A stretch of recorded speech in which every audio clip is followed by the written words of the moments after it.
ইসরায়েলের বিরুদ্ধে লড়াইয়ে সর্বোচ্চ ধর্মীয় নেতা Ayatollah Ali Khamenei command room থেকে পুরো যুদ্ধের নেতৃত্ব দেন।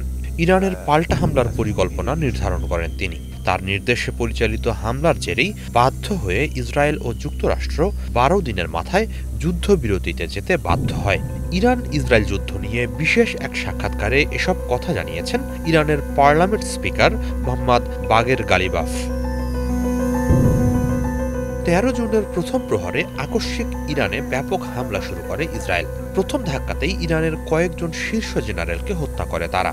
ওইসব হত্যাকাণ্ডের ৩-৪ ঘণ্টার মধ্যেই সর্বোচ্চ নেতা তাদের জায়গায় নতুন কমান্ডারদের নিয়োগ দেন বলে জানান গালিবাফ। তিনি বলেন, এরপর নতুন কমান্ডারদের ব্যক্তিগতভাবে ডেকে নিয়ে জরুরি নির্দেশনা ও পরিকল্পনা জানিয়ে দেন সর্বোচ্চ নেতা। তারপর তাদের যুদ্ধক্ষেত্রে মোতায়েন করা হয়। এ প্রসঙ্গে ইরানের পার্লামেন্ট স্পিকার বলেন, ১৯৮০-র দশকে ইরাক ইরান যুদ্ধের সময় যখন সাদ্দাম হোসেনের বাহিনী দক্ষিণ ইরানে হামলা চালায়, খামেনি সে সময় যে ভূমিকা রেখেছিলেন, এবারে ইসরায়েলের বিরুদ্ধে হওয়া ১২ দিনের যুদ্ধেও ঠিক সেই রকম ভূমিকা পালন করেন। ইসরায়েল ও তার মিত্রকে গুটিয়ে যেতে বাধ্য করেন তিনি।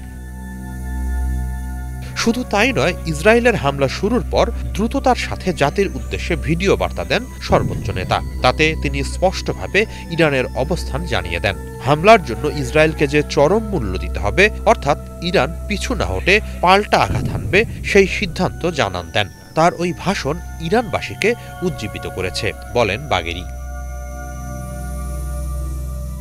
তিনি বলেন, এরপর সর্বোচ্চ নেতার পরিকল্পনাতেই যুদ্ধের প্রথম দিন থেকে ইরানের পাল্টা আক্রমণ শুরু হয়। ইসরায়েল অধিকৃত অঞ্চলে একের পর এক ক্ষেপণাস্ত্র নিক্ষেপ করা হয়, যেগুলো জায়নবাদীদের গুরুত্বপূর্ণ বিভিন্ন সামরিক স্থাপনায় আঘাত হানে। সেই পাল্টা হামলা যুদ্ধের শেষ মুহূর্ত পর্যন্ত অব্যাহত ছিল।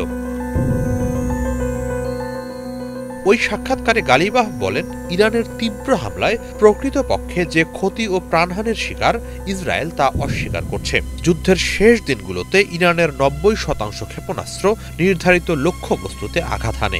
গালিবাফের দাবি, ইরানি হামলায় ইসরায়েলের প্রকৃত মৃতের সংখ্যা ৫০০-রও বেশি।